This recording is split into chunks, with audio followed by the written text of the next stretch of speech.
YCP MLA కాసు మహేష్ రెడ్డి అహంకారం అణిచివేస్తామని Gurazala TDP అభ్యర్థి ఎరపతినేని శ్రీనివాసరావు ఆగ్రహం వ్యక్తం చేశారు. మాచవరం మండలం పిన్నెల్లి గ్రామంలో జరిగిన ఆత్మగౌరవ సభలో టీడీపీ అభ్యర్థి మాజీ ఎమ్మెల్యే ఎరపతినేని శ్రీనివాసరావు, ఎంపీ అభ్యర్థి లావు శ్రీకృష్ణదేవరాయలు, ఎమ్మెల్సీ జంగా పాల్గొన్నారు. 5 ఏళ్ల పాలనలో 11 మందిని హత్య చేశారని ఎరపతినేని ఆరోపించారు. అనేక మంది మహిళలపై అత్యాచారాలు జరిగాయని, మూకదాడులు చేస్తూ టీడీపీ సానుభూతి పరుల ఆస్తులు ధ్వంసం చేశారని మండిపడ్డారు. విజ్ఞాన సంస్థల అధినేతగా ఉమ్మడి రాష్ట్రంలో పేరు ప్రఖ్యాతుల సాధించుకున్న వ్యక్తి దత్తయ్య గారు, శ్రీకృష్ణదేవరాయలు గారు ఈరోజు ఎంపీగా ఉండి మరల తెలుగుదేశం పార్టీ నరసరావుపేట అభ్యర్థిగా పోటీ చేస్తున్నారు. అవతల వ్యక్తి ఉన్నాడు, కృష్ణదేవరాయలు గారికి పోటీగా వైసీపీ అభ్యర్థి ఉన్నాడు. ఎవరు?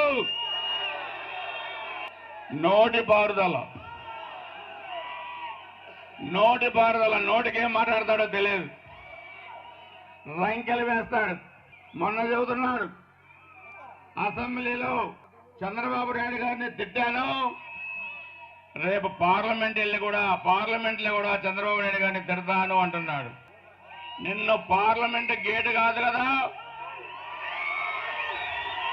తుమ్మల చెరువు టోల్ గేట్ కూడా దాటలేవా గుర్తుపెట్టుకోవాల్సిన అవసరం ఉంది. పార్లమెంటు ఇలాంటి గౌరవమైన వ్యక్తులు కూర్చునే సభ, ఇలాంటి వ్యక్తులు కూర్చునేది కాదు మిస్టర్, గుర్తుపెట్టుకోండి. ఇక్కడికి మైనారిటీ సోదరులు వచ్చారు, ముస్లిం సోదరులు వచ్చారు. ఎన్నో అపోహలు మీ మైండ్లో గురి చేయడానికి ప్రతి ఒక్కరు కూడా ప్రయత్నిస్తూ ఉన్నారు. కానీ తెలుగుదేశం పార్టీ వైపు నుంచి మీ అందరికి కూడా మాటిస్తా ఉన్నాం, ఏదైతే 4% రిజర్వేషన్ ఉందో అది దానికి తప్పకుండా తెలుగుదేశం పార్టీ కట్టుబడే ఉంటుందని చెప్పి మీ అందరికి కూడా మాటిస్తా ఉన్నాం. 2014 నుంచి 18 దాకా కూడా తెలుగుదేశం పార్టీ ఎన్డీఏలో ఉంది. అప్పుడు కూడా 4% రిజర్వేషన్ కట్టుబడే ఉంది.